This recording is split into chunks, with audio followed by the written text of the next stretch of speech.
You are the ideal woman for sure. If I didn't have a wife, I'd want to marry you, Betty. It looked as though my husband, John, was proposing to our eldest son's wife, Betty, right there on the bed. You can't do that. Though Betty appeared to be resisting, she was also getting closer to John on her own accord. I was shocked to see this unfold on my live security camera. I couldn't believe John and Betty were embracing each other in our bedroom. I had always suspected something was going on between them because they seemed too close, but I never imagined I'd witness such a scene live. But then I thought to myself, I have clear evidence of their affair right here. So, why not expose this video in a big way? My name's Patricia Johnson, a 55-year-old housewife. Currently, I work part-time a few times a week. My husband, John, is the same age as me and an office worker. We are high school sweethearts. It's been 30 years since we got married. We barely talk anymore. Whenever I try to start a conversation, John just grunts a short reply. It feels like he doesn't even look at my face anymore. He watches TV and eats in silence during dinner. My only companion at home is our pet Shiba Inu, Carl. Carl is my cherished buddy. We have a son. Our eldest, Terry, is currently 28. Last year, he married a woman named Betty, who's a year younger than him, and they now live with us. Initially, I didn't expect to live with my son and his wife, but Terry said he wanted to stay at our home, so I agreed. It was mostly for financial reasons. While my son, Terry, has a steady job, it seems that lately, with overtime being restricted, his earnings aren't all that great. Considering the monthly rent, he mentioned wanting to save money by living at home for the time being. I was uncertain about living with my son's wife. However, even though it's just been the two of us, my relationship with John has been cold for a while. Maybe having others in the house might liven things up. Hoping for a better environment, I decided to move in with Terry and his wife. At first, after we all started living together, things were surprisingly smooth. Betty seemed to have a reserved personality, much like Terry. She was considerate, helping around the house, and was always pleasant to me. Things were going so well that I thought, living together might not be so bad after all. But after a while, things began to change. John and Betty seemed to be getting unusually close. While Betty isn't particularly skilled in household chores or cooking and often says she lacks confidence, John always encourages her warmly. I've always lived with my parents, so I'm not used to making even simple dishes like beef stew. Do you think my seasoning is okay? For a beginner, it's pretty good. It's tasty, Betty. John, who barely speaks to me, would talk to Betty in such a sweet tone. I used to live off campus during my college days, so I'm actually good at cooking. I'll show you how next time we have a day off. Really? I can't wait for your cooking lesson, John. With a big smile, Betty replied, and John seemed absolutely thrilled. He never cooked a day in his life since we got married. Ever since Betty moved in, John has been coming home from work much earlier. He often brings home desserts and gifts she'd like. Seeing them like this, I couldn't help but feel uneasy. On the other hand, Terry didn't seem to notice anything and acted quite indifferent even in front of Betty and John. As time went on, not only John but also Betty's behavior started to change.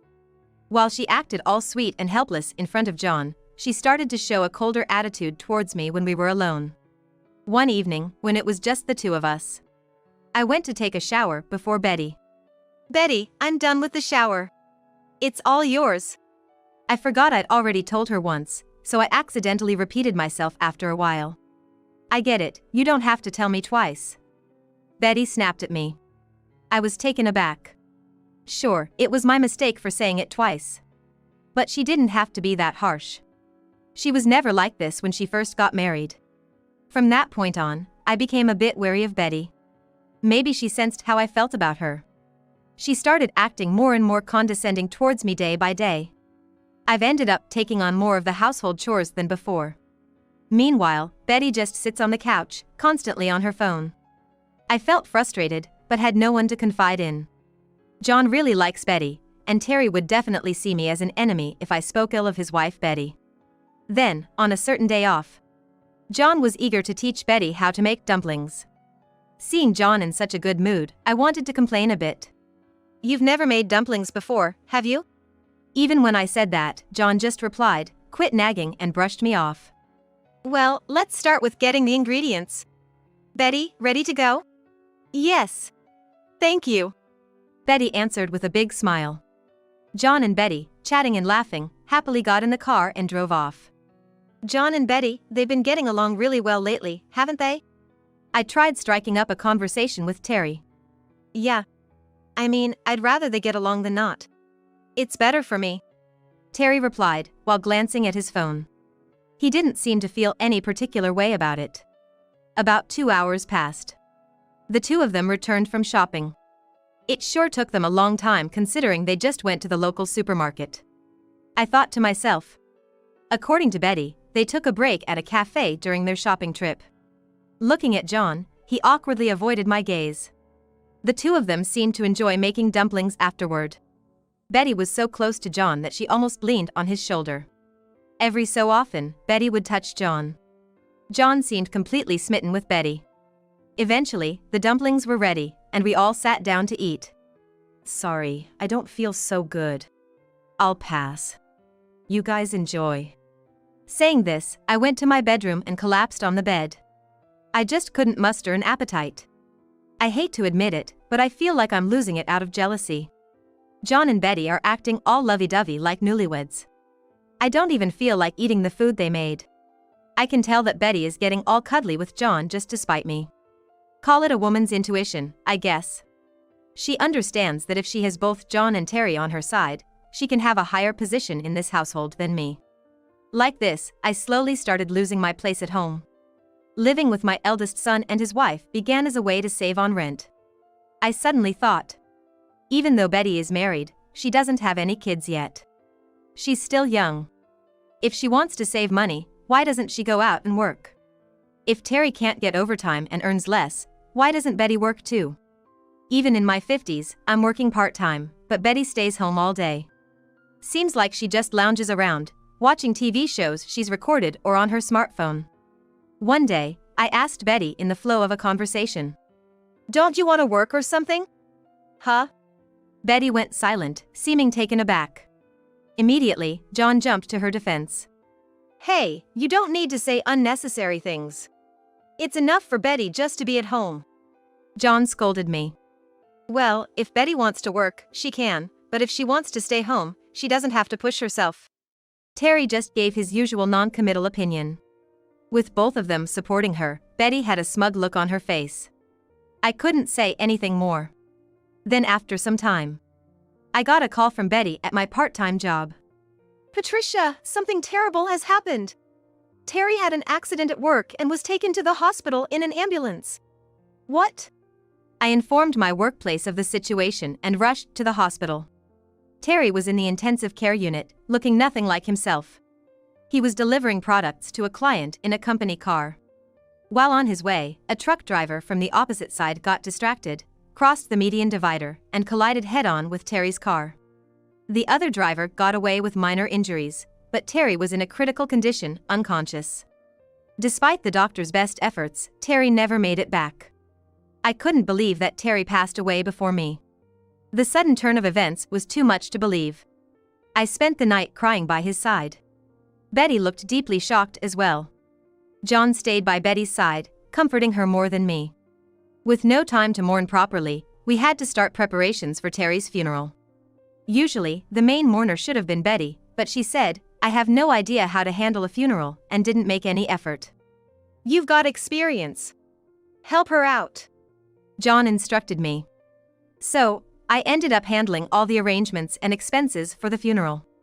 On the day of the funeral, suddenly, Betty got up from her seat and left. Maybe she rushed to the restroom, overwhelmed by tears. Then, perhaps concerned about Betty, John also left as if following her. Time passed and there was no sign of their return. I thought about going out to check on them. However, with obligations to greet other attendees, I couldn't just leave my seat. But they sure are taking their time. I pulled out my smartphone, thinking about calling John. Checking the screen, I noticed a notification from my pet camera app. I was gonna be out all day, so I turned on my pet camera. When my dog, Carl, stays home alone, I keep him in the bedroom. The camera captures the entire room and I can see everything through the app on my phone. I wonder if Carl is okay. Since the morning chaos, I hadn't fed him. I didn't even take him for his morning walk. I opened the app to check on Carl in the bedroom. Despite being in the middle of a funeral, I almost screamed. Lucy was caged, barking as if he wanted out. Beside the cage, a man and woman were lying on the bed. I immediately stood up and rushed to the restroom with my phone. Taking a deep breath, I looked at the screen again. It was John and Betty on the bed. They were embracing each other, still in their funeral attire. My mind was spinning. Betty, who had left her seat crying, and John, who seemingly followed her. Why are they in our bedroom? But then again, the funeral venue is just a 5-minute drive from my house.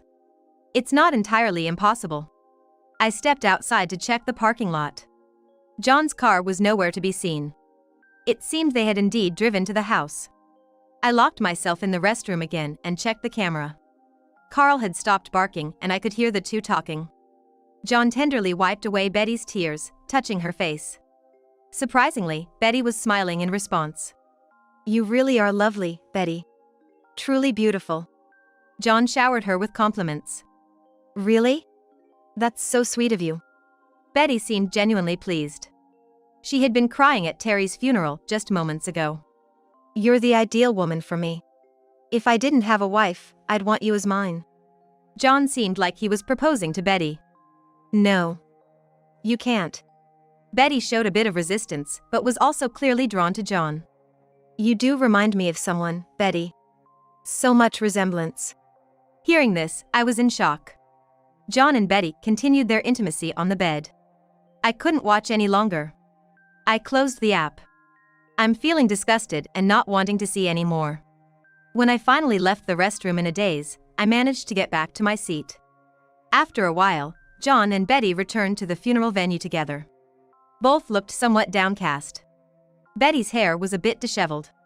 To those around, it might have just seemed like a devastated wife, Patricia, breaking down in tears and a kind father-in-law, comforting her.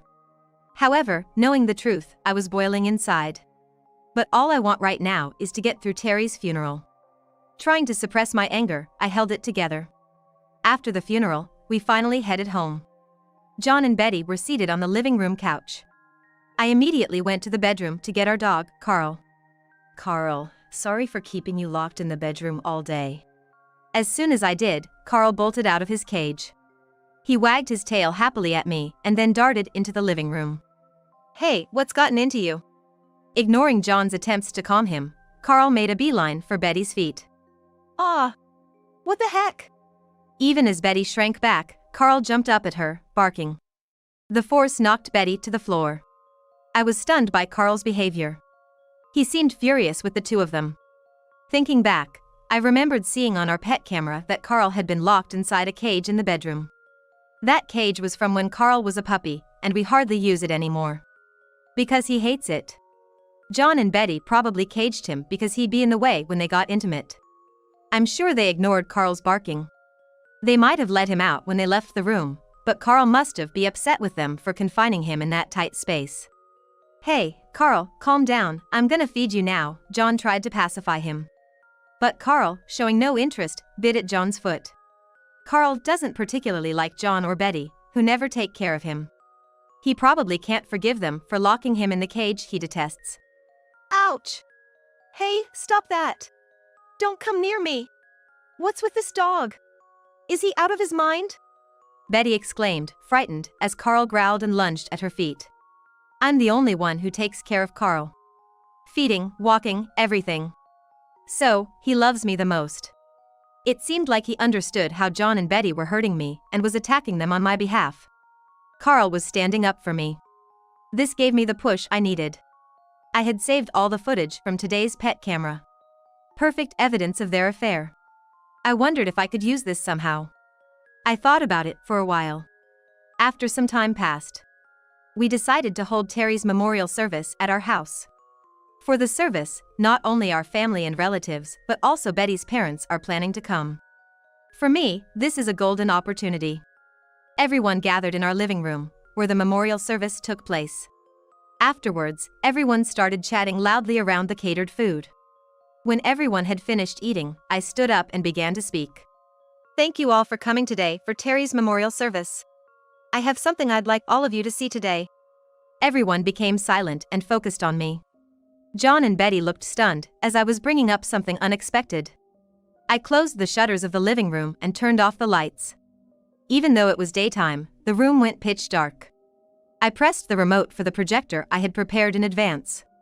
This projector was something John had bought a while ago, saying, "It's like watching movies at home." Although, he hadn't used it much recently. On the wall of the dim room, a large video started playing. It showed John and Betty on a bed, flirting in funeral attire. Thanks to the projector, they were almost life-sized. Their intimate interaction was broadcasted loudly. "Hey, what the hell is this?" Wait, what's going on? Why? John and Betty were completely shocked. They were panicking. The audience started murmuring things like, "Oh my God. What's this?" and "Seriously." John and Betty, in their distress, stood up trying to block the screen from view. Both of you, sit down. You're in the way.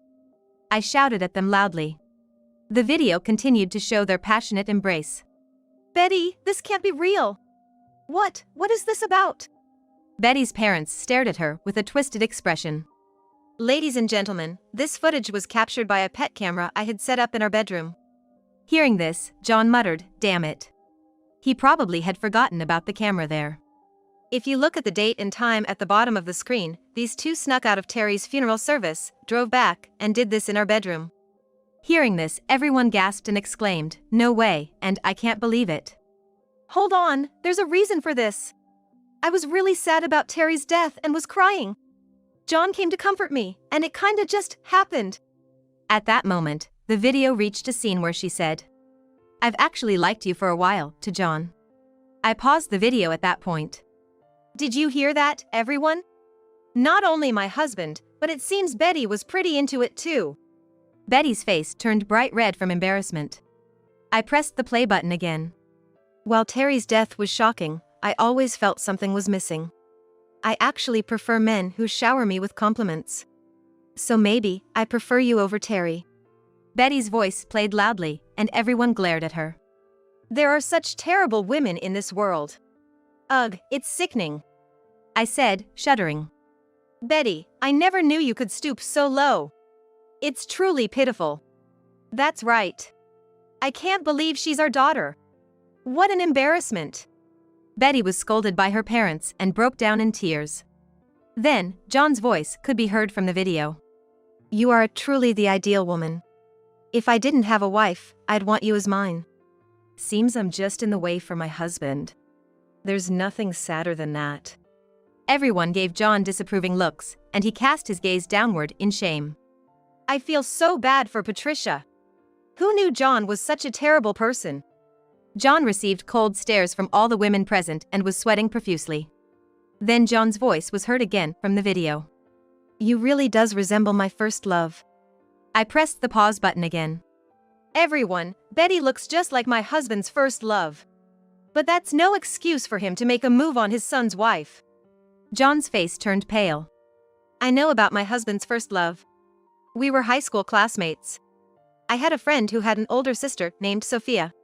That Sophia was my husband's first crush. Well, it was just a one-sided love though. John looked embarrassed as I revealed his past. I paused the video and displayed a photo on the screen. This is my husband's first love.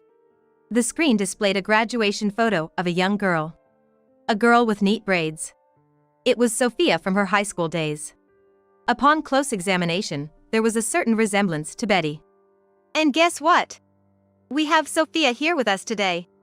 Please welcome Sophia. What? John was so shocked that he couldn't close his open mouth. I turned on the lights, and the room brightened instantly. Suddenly, a middle-aged woman energetically entered the room. This was Sophia, John's first love. I knew Sophia's younger sister and had her contact, so after explaining the situation, Sophia said she'd love to meet John. Hey, long time no see. John, how've you been? As she said this in a loud voice, the large woman stood before John. The current Sophia was quite plump, reminiscent of a female wrestler. She looked nothing like she did in high school. Her voice was hoarse, probably from drinking. John was frozen in shock. Sophia. You mean you liked me that much, John? I had no idea. Why didn't you tell me? Sophia, now a bold character, made a grand entrance and left John dumbfounded.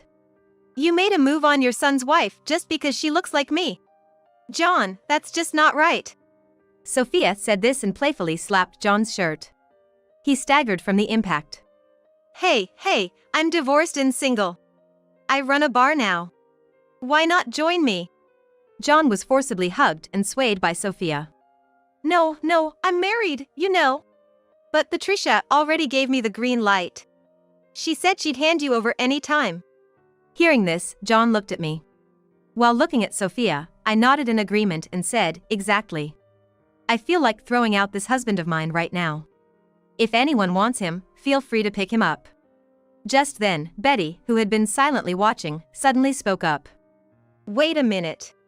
John, aren't you being a bit harsh? How do you think I resemble this hefty woman? What? No, she used to be really cute back in the day. Never thought she'd change so much. When John said this, Sophia hugged him tightly again and said, Excuse me? It's rude to talk about someone like they're some kind of monster. We're both divorcees, right? Let's try to get along. By the way, I've been looking for a new man. You'll do, John, won't you? John could only shake his head in refusal. I don't look anything like her. Betty was fuming. Shut it. You're making a scene. Betty was scolded by her parents. The reunion became total chaos. John and Betty were shunned by the family and promised not to have any more dealings with them in the future. After that, I kicked both John and Betty out of the house. I divorced John and sued both of them for the mental suffering they caused me. Betty's feelings for John cooled down, and she started to resent him. Their relationship deteriorated quickly. Having been abandoned by her family, Betty wandered aimlessly. Being unemployed, Betty found herself suddenly living alone and applied for various jobs. But she couldn't get a good job as her interviews didn't go well. Now, she's working multiple part-time jobs day and night, living alone in a rundown apartment. As for John, his affair with his son's wife became public at his company. Due to the damage to his reputation and the loss of trust, he got fired. Now, he's just scraping by, doing manual labor part-time jobs. Moreover, John has been getting constant invitations from Sophia. The constant pestering is mentally wearing him out. Even though John was married to me, he always had a soft spot for Sophia since high school. But this unexpected reunion turned those sweet memories into a nightmare. As for me, without the stress of having John and Betty around, I'm living peacefully by myself. I can't help but feel sorry when I think about Terry. But if I keep being down about it, Terry won't be happy either. I've continued my part-time job and started a home garden, making sure to stay active. And, most importantly, I have my buddy, Carl. Going for walks with Carl is the happiest time of my day. I hope to continue living fulfilling days in this house.